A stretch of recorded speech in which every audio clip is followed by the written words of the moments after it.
But what I always am looking for is what's your documentation for how you have clearly told the story of your Yeah. organization. I imagine I'm looking at an Excel spreadsheet and I've got these rows that are the big things that we do. What are the four Yeah. things we do on my team in my part of the organization? What are those four things? Hmm. Within each of those four, the Hmm. three things that make up this one and the five things that make up this one.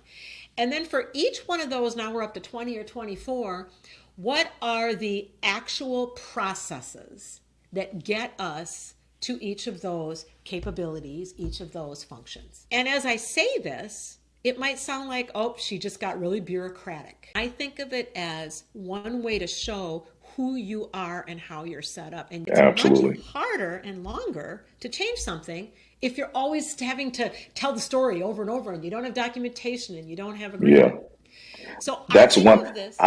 I gotta say this, Marty. Like, this is why organizations need someone like you to oversee some of this, because I have seen organizations try to do this on their own. What is it? The EOS. It was the book Yeah, Traction, where they iOS. talk about rocks. Yeah, I know iOS. it. Yeah.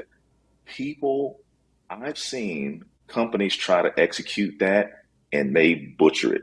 They don't connect the dots, the micro to the macro. Like, they still stay in the weeds so much. Like, they'll go through the motions, but there's not that constant alignment between, again, the operational task and the big picture organizational layers of things. Like, how does And that why map to the don't they big? connect the dots? They don't connect the That, dots because they got promoted because they're really good at closing a sale.